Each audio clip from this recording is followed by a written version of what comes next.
Hello दोस्तों, नमस्कार। मैं भी एक आप सभी का बहुत बहुत स्वागत करता हूं एक और नए क्लास में। तो साथियों, आज के इस क्लास में यूपी पुलिस कांस्टेबल एग्जाम 2026 के लिए आप सभी का पहला फुल मॉक टेस्ट होने जा रहा है। 83 क्वेश्चन होंगे आज के इस पहले टेस्ट में और आप सभी का टारगेट छोटा सा 43 क्वेश्चन आप सभी को सही करने होंगे। ध्यान रखिएगा, आप सभी को 83 क्वेश्चन को सॉल्व करना है अपने से, लेकिन ये टेस्ट आप सभी को पूरा करना है। बीच में एक भी क्वेश्चन छोड़ना नहीं है। सारे क्वेश्चन एग्जाम ओरिएंटेड होने वाले हैं। जो आपका पेपर 8 जून को, 9 जून को और 10 जून को होंगे, पूरे 6 शिफ्टों में, इसके आधारित पर यह पहला मॉक टेस्ट होगा। और इस टेस्ट से आपकी तैयारी भी मालूम होगा कि आपकी तैयारी किस लेवल की इस टाइम चल रही है, जिसमें हम लोग जीके, हिंदी, मैथ और रीजनिंग के मोस्ट इंपॉर्टेंट क्वेश्चन को डिस्कस करने वाले हैं। एक तरह का मान के चलिए कि 8, 9, 10 जून का यह पहला ओरिजिनल क्वेश्चन पेपर भी हो सकता है। उसी के आधारित पर यह पूरा पेपर होने जा रहा है।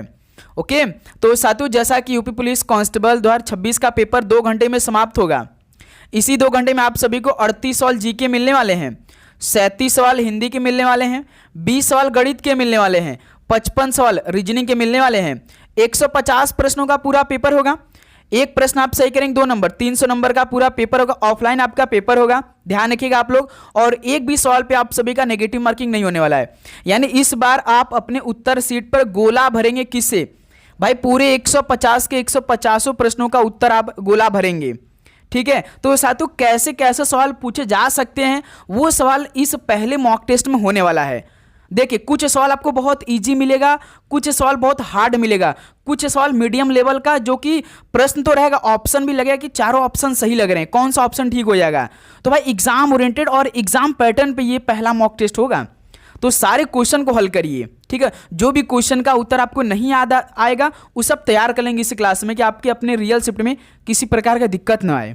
ठीक है, तो चलिए इस मॉक टेस्ट के पहले प्रश्न की शुरुआत करते हैं। देखिए, भारत का सर्वोच्च विधायी निकाय है, तो भारत का सर्वोच्च विधायी निकाय इनमें से कौन सा है?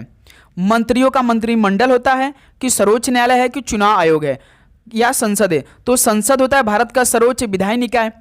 पहले का डी ऑप्शन बिल्कुल राइट आंसर हो जाएंगे। नेक्स्ट अगला सवाल कॉल करिए, क्वेश्चन नंबर 2 को। निम्नलिखित में से कौन बौद्ध वास्तुकला के लिए सही मेल नहीं है? तो साथियों, कौन बौद्ध वास्तुकला के लिए सही मेल नहीं है? जैसे स्तंभ लाट के लिए है, स्तूप तोप के लिए, चैत्य जो होता है वो पवित्र जगह के लिए होता है, वृक्ष के लिए नहीं होता है। तो यही क्या है? ये सही मेल नहीं है। सी ऑप्शन बिल्कुल राइट आंसर हो जाएंगे। बिहार मठ के लिए सही है। तो इस सवाल का सी ऑप्शन क्या है? बिल्कुल परफेक्ट आंसर है। नेक्स्ट अगला सवाल को देखिए, क्वेश्चन नंबर 3 को। ग्रेट बैरियर रीफ निम्नलिखित में से किस देश के तट पर स्थित है? ग्रेट बैरियर रीफ किस देश के तट पर स्थित है? तो ये ऑस्ट्रेलिया देश के तट पर स्थित है, जो ग्रेट बैरियर रीफ है। ऑप्शन है बिल्कुल राइट आंसर हो जाएंगे। नेक्स्ट अगला सवाल कॉल करिए, तो क्वेश्चन नंबर 4 को। भारत की सबसे बड़ी जनजातियां मुख्यतः कहां पाई जाती है? साथियों, भारत की सबसे बड़ी जनजातियां कहां पर पाई जाती है? बताएंगे आप सभी लोग। तो मध्य भारत में पाई जाती हैं। डी ऑप्शन बिल्कुल राइट आंसर हो जाएंगे। नेक्स्ट अगला सवाल को देखिए, क्वेश्चन नंबर 5 को। आधुनिक गुजराती साहित्य का जनक किसे माना जाता है? आधुनिक गुजराती साहित्य का जनक किसे माना जाता है? तो नर्मद को माना जाता है। ऑप्शन है बिल्कुल राइट आंसर हो जाएंगे। सवाल को हम जब एक बार पढ़ेंगे तो आपका उत्तर आ जाना चाहिए दूसरी बार में। ठीक है, क्वेश्चन नंबर 6 देखिए। निम्नलिखित में से कौन हिंदुस्तानी शास्त्रीय संगीत में समय इकाइयों की चक्रीय व्यवस्था है? हिंदुस्तानी शास्त्रीय संगीत में समय इकाइयों की चक्रीय व्यवस्था कौन है? तो वो ताल है। डी ऑप्शन बिल्कुल राइट आंसर हो जाएंगे। नेक्स्ट अगला सवाल को देखिए, क्वेश्चन नंबर 7 को। 26 नवंबर को औपचारिक रूप से किसको संविधान दिवस के रूप में घोषित किया गया था? यानी किस डेट को और किस वर्ष को संविधान दिवस के रूप में घोषित किया गया था? बताएंगे आप सभी लोग। तो 26 नवंबर को औपचारिक रूप से 19 नवंबर 2015 को संविधान दिवस के रूप में घोषित किया गया था। ओके, ऑप्शन है बिल्कुल राइट आंसर हो जाएंगे। चलिए अगला सवाल कॉल करिए, क्वेश्चन नंबर 8 को। ब्रिटेन के किस शासक ने कलकत्ता में विलियम फोर्ट का निर्माण करवाया था? तो साथियों, ब्रिटेन के किस शासक ने कलकत्ता में विलियम फोर्ट का निर्माण करवाया था? तो विलियम तृतीय ने करवाया था। डी ऑप्शन बिल्कुल राइट आंसर हो जाएंगे। नेक्स्ट अगला सवाल देखिए, क्वेश्चन नंबर 9 को। उत्तर प्रदेश में कितने रामसर स्थल स्थित हैं? उत्तर प्रदेश में कितने रामसर स्थल स्थित हैं? तो पूरे 10 हैं। डी ऑप्शन बिल्कुल राइट आंसर हो जाएंगे।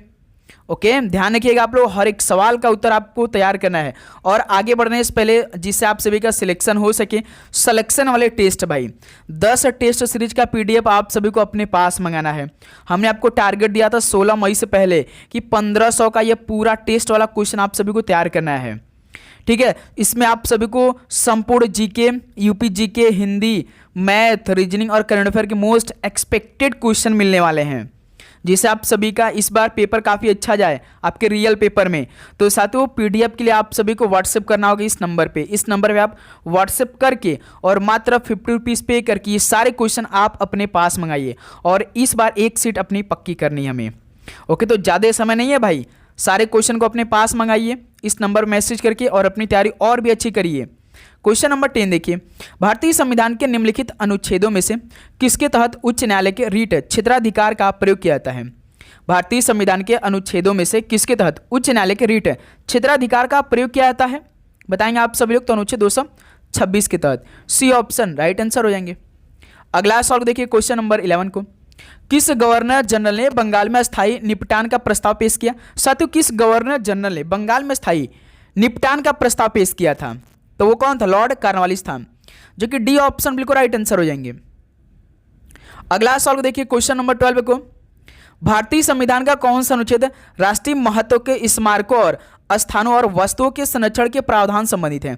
तो साथियों, भारतीय संविधान का कौन सा अनुच्छेद राष्ट्रीय महत्व के स्मारकों और स्थानों और वस्तुओं के संरक्षण के प्रावधान से संबंधित है? तो अनुच्छेद 49 है भाई, बी ऑप्शन बिल्कुल राइट आंसर हो जाएंगे। नेक्स्ट अगला सवाल देखिए, क्वेश्चन नंबर 13 को, 1956 में साहित्य अकादमी पुरस्कार जीतने वाली पहली महिला कौन थी? 1956 में साहित्य अकादमी पुरस्कार जीतने वाली पहली महिला कौन थी? तो अमृता प्रीतम थी, बी ऑप्शन बिल्कुल राइट आंसर हो जाएंगे। ओके, और साथ ही आप चैनल पे नए हैं तो चैनल को सब्सक्राइब करने के बाद नोटिफिकेशन को ऑन कर लेंगे, क्योंकि भाई दिन की 3 क्लास लग रही है तो आपके पास तीनों क्लास का नोटिफिकेशन सबसे पहले पहुंचना चाहिए। तो भाई आप तुरंत नोटिफिकेशन को ऑन कर लेंगे और ये क्लास आपकी पूरे 10 जून तक चलने वाली है।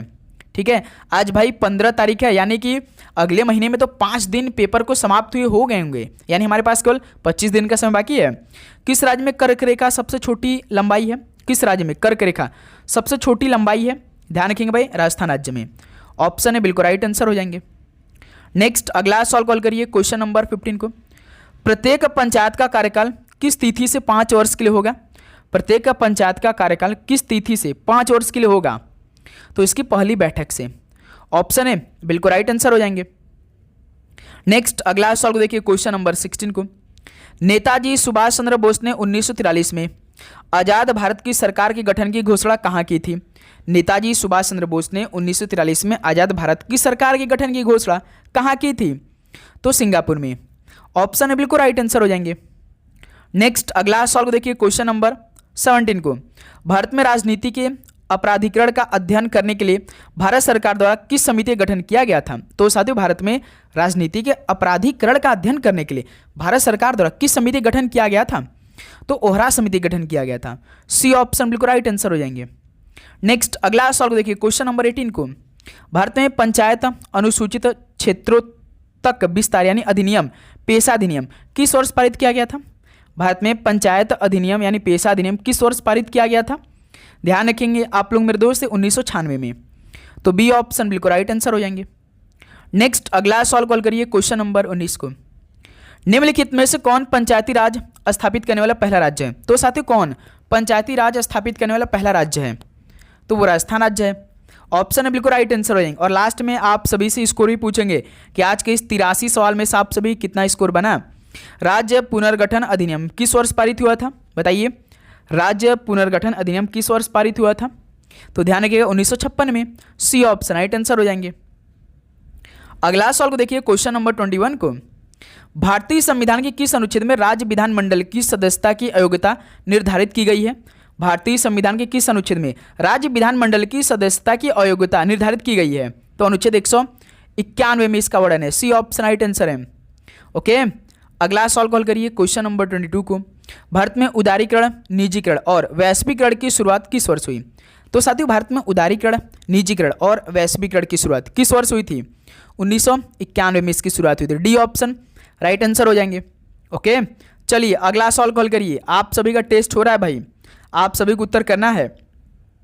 झुकी हुई दीवारें यानी बैटर्ड वॉल्स, ये किसकी वास्तुकला की एक विशिष्ट विशेषता है?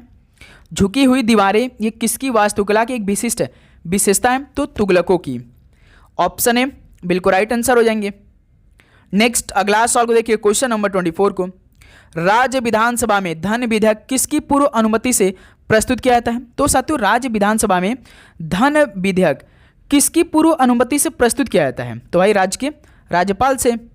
ऑप्शन है बिल्कुल राइट आंसर हो जाएंगे। नेक्स्ट अगला सवाल को देखिए, क्वेश्चन नंबर 25 को, घग्गर नदी बिहार के किस स्थान पर गंगा नदी में मिलती है? घग्गर नदी बिहार के किस स्थान पर गंगा नदी में मिलती है? तो भाई छपरा में। बी ऑप्शन बिल्कुल राइट आंसर हो जाएंगे। नेक्स्ट अगला सवाल कॉल करिए, क्वेश्चन नंबर 26 को, प्रशांत महासागर निम्नलिखित में से किस महाद्वीप से नहीं घिरा हुआ है? भाई बताइए कि प्रशांत महासागर किस महाद्वीप से नहीं घिरा हुआ है? तो ध्यान रखिएगा यूरोप से नहीं घिरा हुआ है। तो बी ऑप्शन बिल्कुल राइट आंसर हो जाएंगे। नेक्स्ट अगला सवाल को देखिए, क्वेश्चन नंबर 27 को, क्षेत्रफल की दृष्टि से इनमें से सबसे बड़ा महाद्वीप कौन सा है? साथियों क्षेत्रफल की दृष्टि से बताना है सबसे बड़ा महाद्वीप कौन सा है, आप सभी को मालूम होना चाहिए अच्छी तरीके से, तो वो एशिया भाई। बी ऑप्शन बिल्कुल राइट आंसर हो जाएंगे। नेक्स्ट अगला सवाल को देखिए, क्वेश्चन नंबर 28 को, अंबुबाची मेला उत्तर पूर्व भारत के किस मंदिर में आयोजित किया जाता है?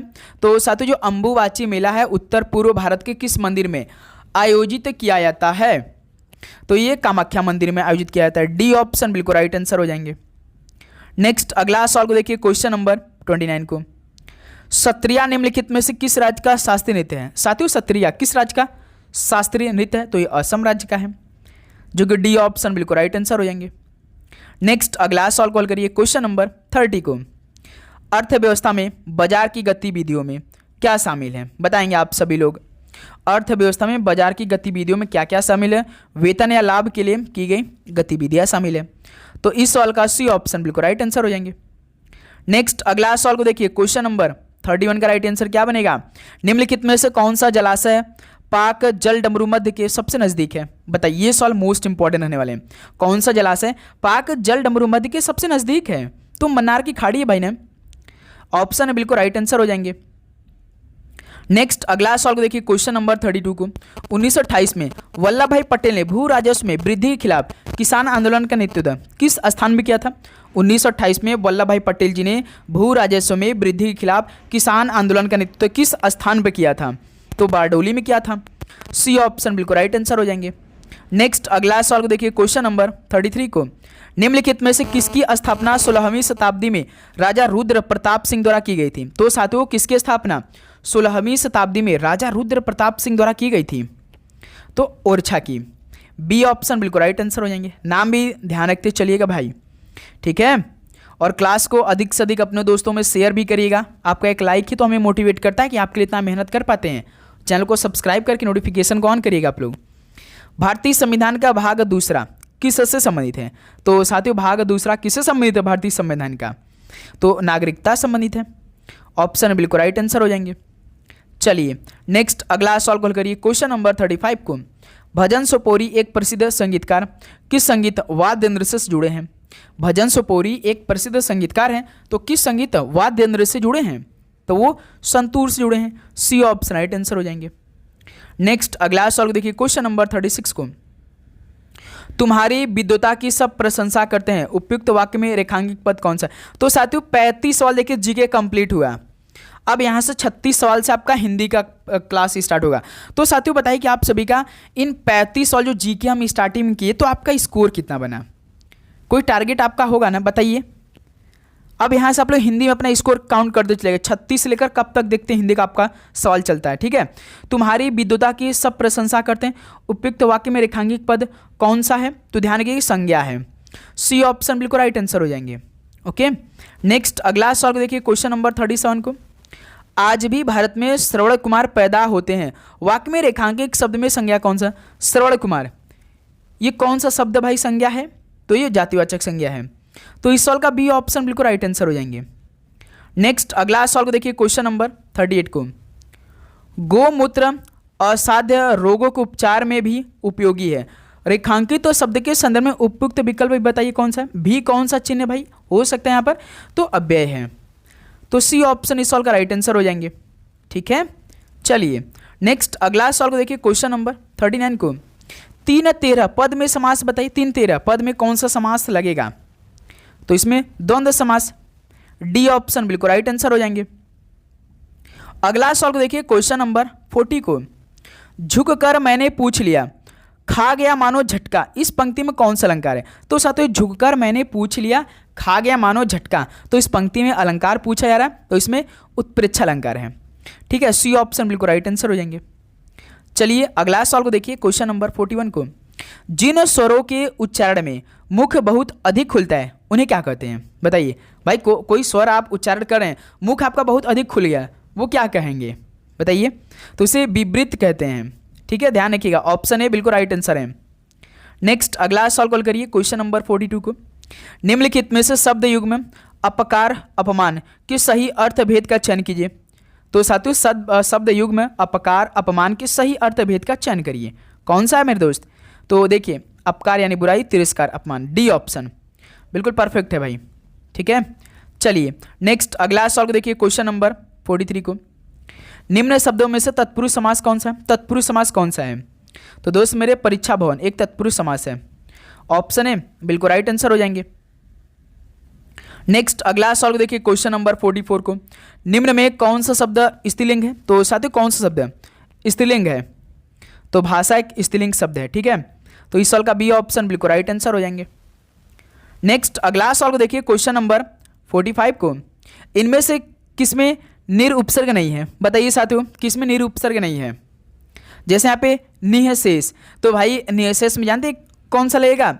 इसका बनाएंगे तो नि स, ये सड़क वाला स और ये आधा स रहेगा इसमें, प्लस शेष, तो इसी को क्या बोलते हैं? निःशेष। जैसे निर्देश में निर है, निर्बल में निर है, निर्वाह में निर है, लेकिन निःशेष में नहीं है, तो इसलिए पहला ऑप्शन बिल्कुल राइट आंसर हो जाएंगे। क्लियर? चलिए नेक्स्ट अगला सवाल को देखिए, क्वेश्चन नंबर 46 का राइट आंसर क्या बनेगा?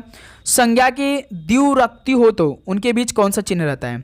तो साथियों संज्ञा की द्विरुक्ति हो तो उनके बीच कौन सा चिन्ह रहता है? बताएंगे। क्या अवतरण चिन्ह रहता है? क्या अवतरण चिन्ह रहता है कि योजक चिन्ह रहता है? बिल्कुल सही, योजक चिन्ह रहता है, बी ऑप्शन। कोष्ठक चिन्ह रहता है क्या कि निर्देशक चिन्ह? बिल्कुल बी ऑप्शन आपका परफेक्ट आंसर बनेंगे। अगला सवाल को देखिए, क्वेश्चन नंबर 47 को, सतीश चंचल बालक है, इस वाक्य में चंचल शब्द क्या है? सतीश चंचल बालक है, इस वाक्य में चंचल शब्द क्या है? तो गुणवाचक विशेषण है, बी ऑप्शन बिल्कुल राइट आंसर है। ठीक है, नेक्स्ट अगला सवाल को देखिए, क्वेश्चन नंबर 48 को, भरत मुनि ने रस सूत्र का विवेचन अपने किस ग्रंथ में किया है? तो साथियों भरत मुनि ने रस सूत्र का विवेचन अपने किस ग्रंथ में किया है? तो नाट्य शास्त्र में किया है, बी ऑप्शन इस सवाल का राइट आंसर हो जाएंगे। तो भाई देखिए, डेली क्लास हो रही है और क्लास में आप डेली ज्वाइन भी अच्छे करें, अपने टारगेट को पूरा करिए। जो भी हम आपको टारगेट देते हैं ना, उसको पूरा अच्छे से करिए भाई। जितना क्वेश्चन हो सके उतना प्रैक्टिस करिए। मॉक टेस्ट आप लगाइए। जो भी स्टूडेंट पीडीएफ लेते हैं तो हम सबको बोलते हैं कि भाई मॉक टेस्ट आप लगाइए, खुद इसे सॉल्व करिए। ठीक है, क्योंकि मॉक टेस्ट से ही आपका सिलेक्शन होगा मेरे दोस्त। 2 घंटे अपना समय दीजिए केवल मॉक टेस्ट पे। ठीक है, वाक्य में जिस शब्द से क्रिया के संबंध का बोध होगा उसे क्या कहते हैं? वाक्य में जिस शब्द से क्रिया के संबंध का बोध होगा उसे क्या कहते हैं? तो साथियों करण कारक कहते हैं, सी ऑप्शन राइट आंसर हो जाएंगे।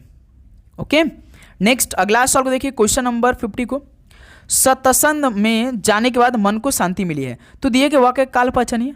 सत्संग में जाने के बाद मन को शांति मिली है, तो दिए गए वाक्य काल पहचानिए। कौन सा काल है? तो आसन भूतकाल है ये, बी ऑप्शन बिल्कुल राइट आंसर हो जाएंगे। नेक्स्ट अगला सवाल को देखिए, क्वेश्चन नंबर 51 को, हरी घास पर क्षण भर किसकी कृति है? हरी घास पर क्षण भर ये किसकी कृति है? तो ये अज्ञे की है, डी ऑप्शन बिल्कुल राइट आंसर हो जाएंगे। नेक्स्ट अगला सवाल को देखिए, क्वेश्चन नंबर 52 को, निम्न में से कौन सा शब्द तद्भव नहीं है? तो साथी कौन सा शब्द तद्भव नहीं है? तो जैसे कि मयूर, मयूर भाई तत्सम है, तो इसका तद्भव क्या होता है? मोर होता है। ठीक है, तो ये क्या है? तद्भव नहीं है, तत्सम है मयूर, डी ऑप्शन बिल्कुल राइट आंसर हो जाएंगे। नेक्स्ट अगला सवाल देखिए, क्वेश्चन नंबर 53 को, हिंदी किस भाषा का शब्द है? साथियों हिंदी किस भाषा का शब्द है? तो ये फारसी भाषा का शब्द है, बी ऑप्शन राइट आंसर हो जाएंगे। चलिए अगला सवाल कॉल करिए, तो क्वेश्चन नंबर 54 को, मैं भी तो यही था, इसमें कौन सा निपात है? बताइए, मैं भी तो यही था, इसमें कौन सा निपात है? तो इसमें बल प्रदायक बोधक है, डी ऑप्शन बिल्कुल राइट आंसर हो जाएंगे। नेक्स्ट अगला सवाल कॉल करिए क्वेश्चन नंबर 55 को। दिए गए विकल्पों में से महाप्राण वर्ण कौन से हैं? तो साथियों महाप्राण वर्ण कौन से हैं? तो घ है, एक ध एक फ है, सी ऑप्शन राइट आंसर हो जाएंगे। नेक्स्ट अगला सवाल कॉल करिए क्वेश्चन नंबर 56 को। शयन शब्द का संधि विभाजन कीजिए। शयन शब्द का संधि विभाजन कीजिए, कौन सा होगा? से प्लस अन, से धन अन, सी ऑप्शन राइट आंसर हो जाएंगे। ओके, अगला सवाल कॉल करिए क्वेश्चन नंबर 57 को। निम्नलिखित में से कौन सा शब्द कर्मधारय समास का उदाहरण नहीं है? साथियों कौन सा शब्द कर्मधारय समास का उदाहरण नहीं है? सत्याग्रह, सत्याग्रह के लिए आग्रह। आप साथियों ये सवाल हम आप सभी से पूछ रहे हैं, ये कौन सा समास है? सत्याग्रह यानी सत्या के लिए आग्रह, सत्य के लिए आग्रह। आप बताइए साथियों कौन सा समास है इसमें? इसमें तो भाई कर्मधारय समास नहीं है। नीलकमल, लौह पुरुष, चंद्रमुखी, ये तो कर्मधारय समास का उदाहरण है, लेकिन सत्याग्रह ये नहीं है भाई कर्मधारय समास का उदाहरण। आप बताइए किसका उदाहरण है? कमेंट बॉक्स में बताइए। सभी स्टूडेंट बताएंगे भाई। क्वेश्चन नंबर 58 देखिए। निम्नलिखित वाक्य में उद्देश्य का सही विकल्प पहचानिए। वह बालिका बहुत अच्छा काम करती है। उद्देश्य का सही विकल्प बताना है। वह बालिका बहुत अच्छा काम करती है, तो साथियों ध्यान रखिएगा वह बालिका, ठीक है, डी ऑप्शन बिल्कुल राइट आंसर है। नेक्स्ट अगला सवाल को देखिए क्वेश्चन नंबर 59 को। कौन सा शब्द तत्सम है?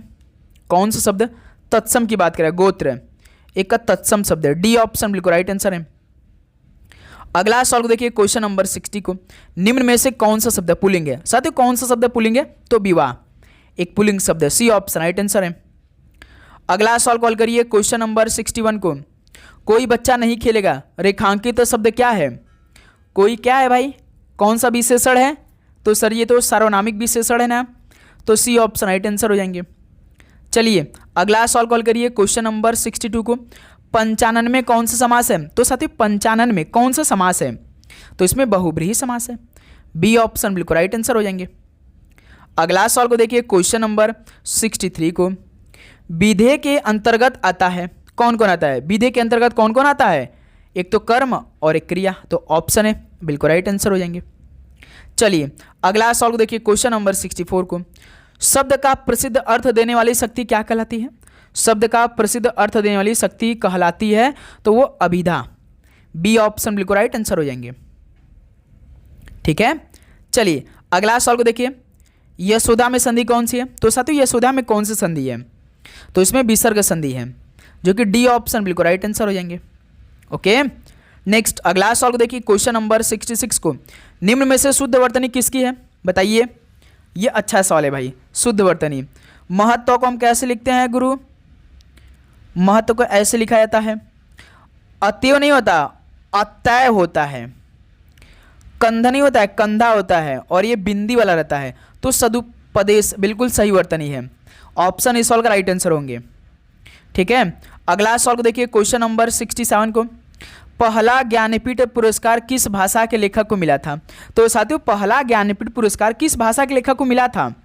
तो मलयालम भाषा के कलाकार को मिला था, लेखक को मिला था, तो ऑप्शन बिल्कुल राइट आंसर हो जाएंगे। अगला सवाल को देखिए क्वेश्चन नंबर 68 को। निम्नलिखित में से मुहावरा दाल जूतियों में बटना, इसका क्या अर्थ है? दाल जूतियों में बटना, इसका क्या अर्थ है? तो अनबन होना, सी ऑप्शन राइट आंसर हो जाएंगे। अगला सवाल कॉल करिए क्वेश्चन नंबर 69 को। निम्नलिखित में से कौन सी क्रिया अकर्मक है? तो साथियों कौन सी क्रिया अकर्मक है इनमें? तो सोना एक अकर्मक क्रिया, भाई ध्यान रखिएगा, सी ऑप्शन राइट आंसर हो जाएंगे। चलिए लास्ट 70 सवाल हिंदी का भाई। उपयुक्त विलोम शब्द का चयन कीजिए। विस्तृत का विलोम शब्द बताइए। विस्तृत तो संक्षिप्त हो जाएगा, बी ऑप्शन राइट आंसर हो जाएंगे। तो साथियों ये 35 सवाल आपका हिंदी का पूरा हुआ। अब हिंदी में बताइए कि आप सभी का कितना स्कोर बना? सभी दोस्त ईमानदारी के साथ बताएंगे, तो उम्मीद करूंगा दोस्त आपको भाई हिंदी में कम से कम 35 सवाल में से जो टारगेट हम आपको 30 का देते हैं वो तो पूरा होगा। इसी बात पे अभी आप लोग चैनल को सब्सक्राइब करके नोटिफिकेशन को ऑन कर लेंगे। अब साथियों हम लोग भाई मैथ और रीजनिंग के सवालों को डिस्कस करेंगे। मैथ रीजनिंग में तो भाई एक भी सवाल आपका गलती नहीं होना चाहिए, ठीक है, ध्यान से एकदम हल करिएगा। दिए गए समीकरण को सही बनाने के लिए किन दो चिन्हों को परस्पर बदला जाना चाहिए? ये समीकरण दिया है बराबर 29 का है, यानी आप सभी को ना ये 29 बराबर 29 आंसर लाना है, वो भी ऑप्शन का मदद लेकर। ऑप्शन का मदद लेकर पहले आपको ऑप्शन उठाना होगा पहला ऑप्शन का, प्लस और गुणा है, तो इस समीकरण में प्लस की जगह आपको गुणा रखना है और गुणा की जगह प्लस रखना है। उसके बाद हल करना है, देखना क्या 29 आता है। यदि 29 आ गया हल करने पर, प्लस की जगह गुणा रखने पर, गुणा की जगह प्लस रखने पर, तो समझिए आपका वही ऑप्शन हो जाएगा। ठीक है, तो पहला हम ऑप्शन उठा रहे हैं 7 प्लस, देखिए इसमें प्लस है तो प्लस की जगह गुणा रखना होगा 3, 3 के बाद देखिए माइनस 24, 24 के बाद देखिए भाग 6, 6 के बाद देखिए गुणा है तो प्लस यहाँ पे। इसको हल करने पर हमें 29 चाहिए। अब देखिए यहाँ से 7 3 21 माइनस 6 का भाग 24 में देंगे 4 बार में, प्लस 12 बराबर 29। अब देखिए साथियों ये प्लस 12 है, ये प्लस 21 से कितना हो जाएगा, प्लस प्लस पहले जुड़ते हैं ना, तो प्लस 21 प्लस 12 प्लस 33, 33 में से 4 घटाइए 29 हो जाएगा। तो देखिए हमें यही 29 लाना था, यानी पहला ही ऑप्शन बिल्कुल सही जवाब है भाई। प्लस और गुणा रखने पर ही हमारा समीकरण सही हो जाएगा। किन दो चिन्हों को परस्पर बदला जाना चाहिए समीकरण में, प्लस और गुणा को बदला जाना चाहिए, तब जाकर हमारा 29 आंसर आएगा। क्लियर मेरे दोस्त।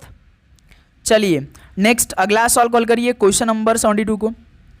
यदि बैट को 42-40 के रूप में कूटबद्ध किया जाता है और सैम को 38-226 के रूप में कूटबद्ध किया जाता है, तो नम को किस प्रकार कूटबद्ध किया जाएगा, हल करेंगे आप लोग। ये सवाल आपके लिए दोस्त मेरे, हल करिए। जैसे देखिए बैट है, पहले इसको हम लोग हल कर लेते हैं। बैट का कोड क्या क्या है, 42-40 है ना, यही किया है। तो साथ देखिए अब इनका कोड एक बार हम कर लेते हैं। बी होता 2, ए होता 1, टी होता 20। अब साथ ही 2 से 4 कैसे बना सकते हैं, 2 का मल्टीप्लाई करके। 1 से 2 कैसे बना सकते हैं, इसमें 2 का मल्टीप्लाई करके। 20 से 40 कैसे बना सकते हैं, मल्टीप्लाई 2 करके। यानी साथियों इसमें ना जो बैट उसका तो अक्षर कोड किया, लेकिन उसमें 2 का मल्टीप्लाई करके कोड किया है भाई। अब इसी प्रकार हम सैम का देख लेते हैं एक बार। सैम का देखिए 38-226 है ना। तो देखिए जैसे यस एम, यस कितना होता है 19 होता है, ए 1 होता है, एम होता 13, तो 2 का मल्टीप्लाई करिए तीनों में। जैसे 19 दूनी 38 देखिए, और 2 1 कम 2, 13 दूना 26, देखिए 38-226, ये देखिए 38-226, यानी हर एक अक्षर का कोड सीधे सीधे 2 का मल्टीप्लाई। अब नम में भी हर एक अक्षर का कोड करिए, 2 का मल्टीप्लाई करिए, आंसर आ जाएगा। यन यू एम, यन होता 14, यू होता 21, एम होता 13, 2 का मल्टीप्लाई, 2 का मल्टीप्लाई, 2 का मल्टीप्लाई। 14 दूना 28, 21 दूनी 42, 13 दूना 26, तो 28 42 26, 28 42 26, 28 42 26 पहला ऑप्शन। 72 का ऑप्शन है। कितने लोग का सही हुआ भाई, अपने से आप लोग हल करते चलिए साथ में। इसके बाद वाला सवाल आप खुद से सॉल्व करेंगे, हम नहीं हल करेंगे, ठीक है। चलिए क्वेश्चन नंबर 73 को हल करिए। दोपहर 3:40 यानी 3:40 बजे घंटे की सुई और मिनट की सुई के बीच का कोड कितना होगा, बताइए। हल करिए भाई। कोड पूछता है, कोई टाइम देता है, कोड पूछता है, तो फॉर्मूला क्या अप्लाई करते हैं, फॉर्मूला आप लगाइए। आप सभी स्टूडेंट हल करेंगे, हल करते चलिए साथियों। फॉर्मूला क्या होता है, 60h माइनस 11m/2, ये फॉर्मूला होता है ना। 60h का मतलब घंटा, 3 घंटा हो रहा है भाई, माइनस 11m, m का मतलब मिनट, 3:40 हो रहा है, यानी 40 मिनट हो जाएगा यहाँ पे, बटे में 2।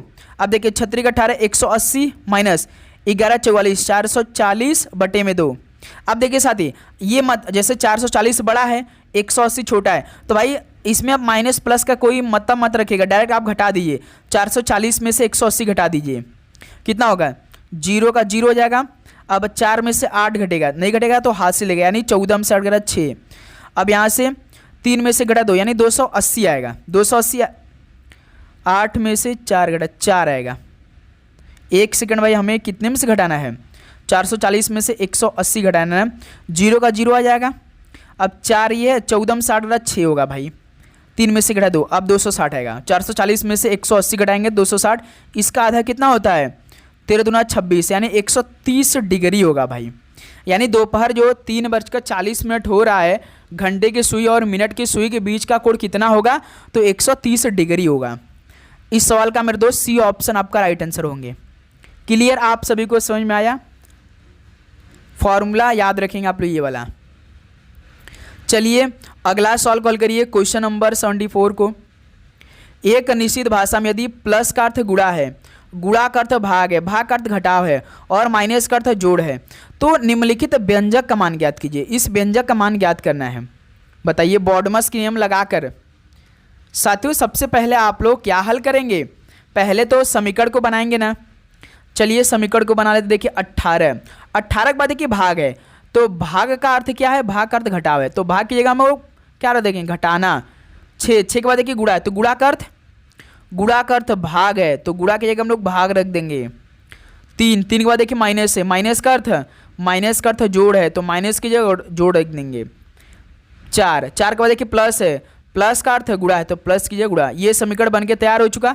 अब इसको हल कर दीजिए। 18 माइनस 3 का भाग 6 में देंगे 2 बार में, प्लस 4 पंजे 20 प्लस 20 प्लस 18 प्लस 38 में से माइनस 2 प्लस 36, यानी पहला ऑप्शन इस सॉल्व का राइट आंसर हो जाएंगे। बताइए यहाँ तक आप सभी को किसी प्रकार का डाउट? बिल्कुल नहीं। चलिए नेक्स्ट अगला सॉल्व कॉल करिए। क्वेश्चन नंबर 75 को 4 अक्षर समूह दिए गए हैं जिनमें से 3 किसी न किसी रूप में एक जैसे हैं और एक भिन्न है, तो विषम अक्षर समूह का चयन कीजिए। बताइए दोस्त मेरे, हल करिएगा आप लोग।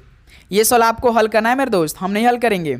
जैसे 4 ऑप्शन दिया गया, 3 ऑप्शन किसी न किसी एक पैटर्न पे समान होंगे जब आप हर एक अक्षर का कोड करेंगे ऑप्शन में ही। जैसे देखिए पहला ऑप्शन है GHN, तो हर एक अक्षर का कोड करिए। G होता 7, EH होता 8, EN होता 14। ठीक है, देखिए 7 से 8 +1 हुआ है, 8 से 14 +6 हुआ है। अब ऑप्शन भी देखिए EFK, जैसे E होता 5, EF होता 6, K होता है 11, तो 5 से 6 +1 हो गया, 6 से 11 इसमें +5 कर दिया है। अब ऑप्शन सी देखिए CDI, C होता 3, D होता 4, तो इसमें +1 हुआ है, और I होता है 9, तो 4 से 9 यानी इसमें +5 हुआ है। क्लियर। अब डी ऑप्शन देखिए ABG, A होता 1, B होता 2, G होता 7। अब 1 से 2 यानी इसमें +1, 2 से 7 +5। अब देखिए जो B ऑप्शन है, C ऑप्शन, D ऑप्शन एक पैटर्न पे है ना, +1 और +5 का रिलेशन। लेकिन जो पहला ऑप्शन GHN, इसमें देखिए +1 और +6 कर दे, तो ये इसका हो जाएगा, विषम वाला अलग हो जाएगा, ऑप्शन ए। ओके, सभी को समझ में आया? यहाँ तक आप सभी को किसी प्रकार का डाउट? बिल्कुल नहीं। चलिए नेक्स्ट अगला सॉल्व कॉल करिए। क्वेश्चन नंबर 76 का राइट आंसर क्या बनेगा? एक निश्चित कुट भाषा में सीज ब्यूटीफुल को मैट, मग, बीट और ब्यूटीफुल एंड वाटर को बीट, कैप, लैन के रूप में लिखा था, तब उस भाषा में ब्यूटीफुल को किस प्रकार लिखा जाएगा? तो साथियों ब्यूटीफुल का कोड पूछा है, सिंगल पूछा है।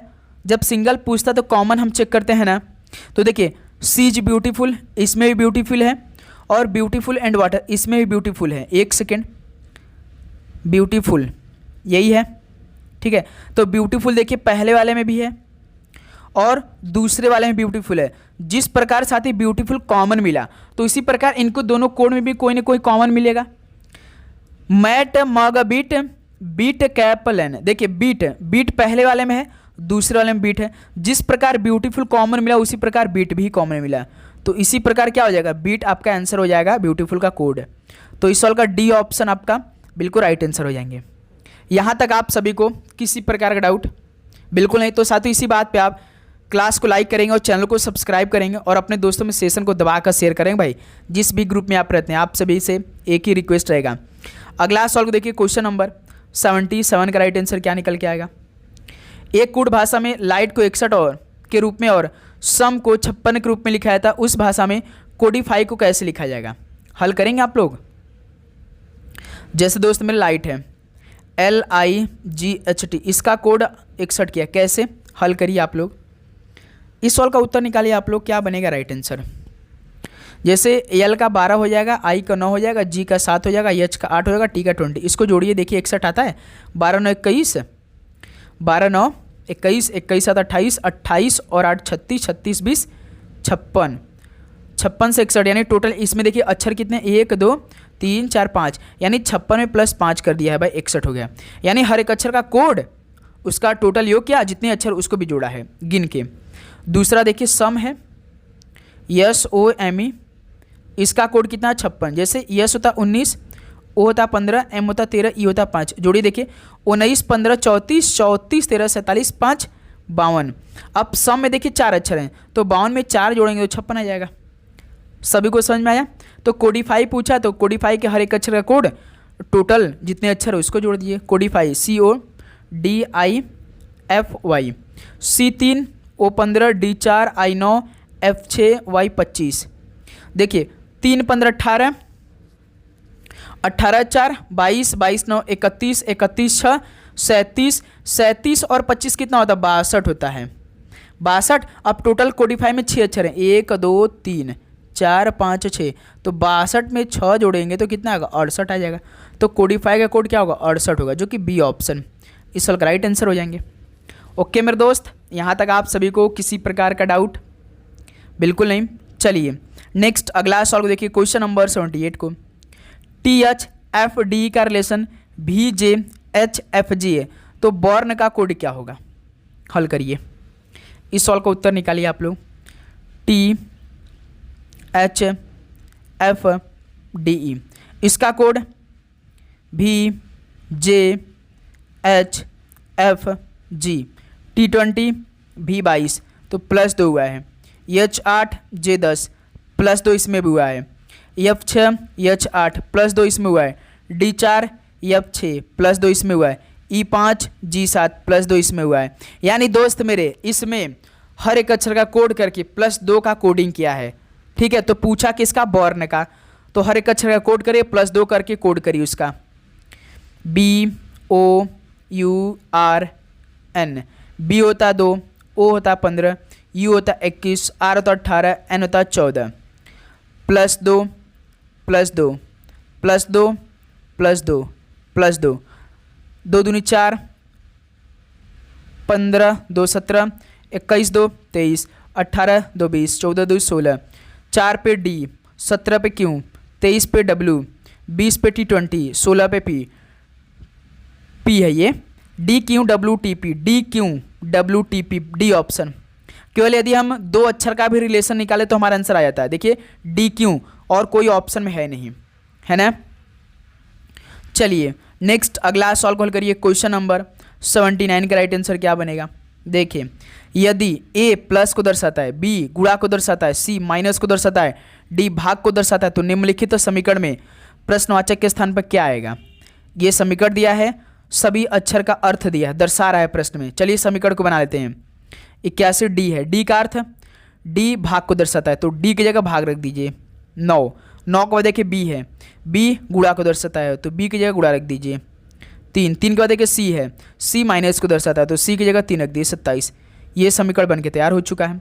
ये तो दिया ही नहीं है भाई इसमें। अब देखिए 9 का भाग 81 में देंगे तो 9 बार में 9 गुणे 3 माइनस 27। अब 9 3 27, 27 में से 27 को माइनस करेंगे गुरुजी 0 है क्या भाई? हाँ है, देखिए D ऑप्शन। हमें लगा ऑप्शन में 0 है ही नहीं, लेकिन हमारा आंसर 0 आ रहा है, तो बिल्कुल परफेक्ट D ऑप्शन। क्लियर मेरे दोस्त? इस सवाल में आप सभी को किसी प्रकार डाउट? चलिए साथियों, यदि आपको किसी भी सवाल पे थोड़ा सा भी डाउट होगा कमेंट बॉक्स में तुरंत पूछेगा भाई, और लास्ट में स्कोर आप जरूर करिएगा, क्योंकि हर एक क्लास के कमेंट हम चेक करते हैं भाई। ठीक है, देखिए निम्नलिखित में से कौन सी संख्या दी गई श्रेणी में प्रश्न चिन्ह के को प्रतिस्थापित करेगी? जैसे 17, 57, 22, 52, क्वेश्चन मार्क 47। बताइए क्या आएगी? 17 से 57 भाई +40, फिर देखिए घट गया, यानी ऐसे देखिए इसमें एक को छोड़ा, देखिए 17 में +5 करेंगे 22, 22 में +5 करेंगे 27। अब देखिए 57 से 52 -5 और 52 से -5 करेंगे तो कितना होगा? 47। यानी हमारा ये 27 ठीक है भाई, बी ऑप्शन। ठीक है, इसमें क्या है देखिए, इसमें लॉजिक क्या है? जैसे देखिए 17 से 22 गया है तो +5 किया है, तो इसी प्रकार 22 के बाद हम एक को छोड़ देंगे तो 5 जोड़ेंगे, कितना होगा? 27 हो जाएगा।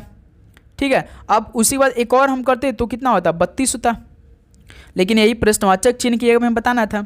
अब देखिए जो छोड़ा था 57 से देखिए 52 -5 किया, फिर देखिए 52 से 47 कर दिया, यानी 52 में से -5 घटाएंगे तब जाकर 47 बन जाएगा। यानी हमारे यही बी ऑप्शन बिल्कुल राइट आंसर है। क्लियर? चलिए नेक्स्ट अगला सॉल्व करिए। क्वेश्चन नंबर 81 को। 4 संख्या दी गई हैं जिनमें से 3 किसी तरह समान है जबकि एक भिन्न है, असंगत का चयन करिए। बताइए, 4 संख्या दिया गया है, 3 किसी तरह समान है, एक भिन्न है भाई। जैसे देखिए 95, 73, 109, 61 दिया है, बताइए, सोचिए।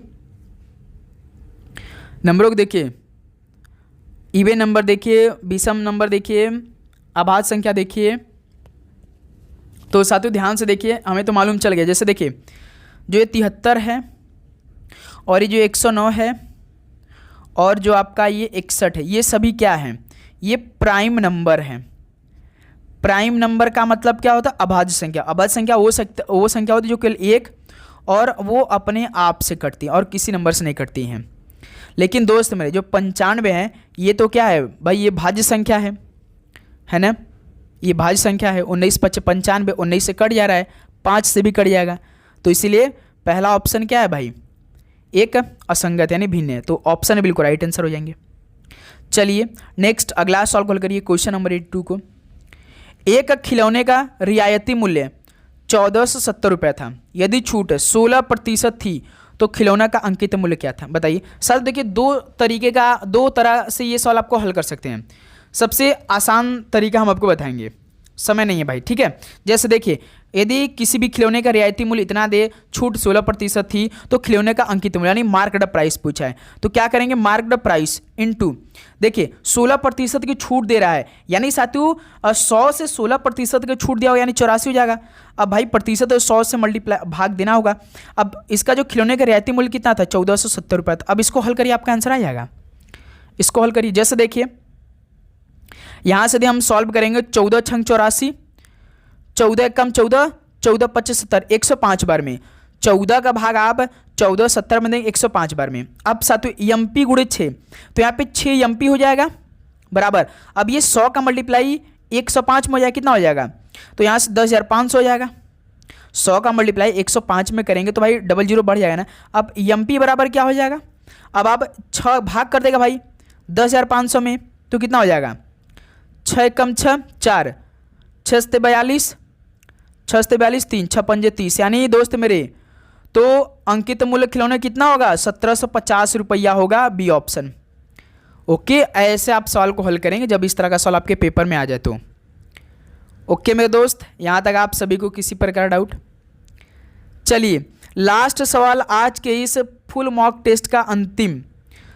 दो संख्या एक तीसरी संख्या से क्रमशः 25% और 60% अधिक है, तो पहली दो संख्याओं का अनुपात क्या होगा? बताइए भाई, ये सवाल आपके लिए होगा। दो संख्याएं एक तीसरी संख्या से, मान लेते हैं ABC कर लेते हैं ना भाई हम लोग, A/B/C। दो संख्या एक तीसरी संख्या, हमेशा तीसरी संख्या माना चाहिए, तीसरी संख्या 100 मान लेते हैं। तो दो संख्या है एक तीसरी संख्या से क्रमशः 25% अधिक है, यानी ये हो जाएगा 100 से 125% क्योंकि 25% अधिक है, और दूसरी 60%, 100 से 60% यानी 160% हो जाएगा।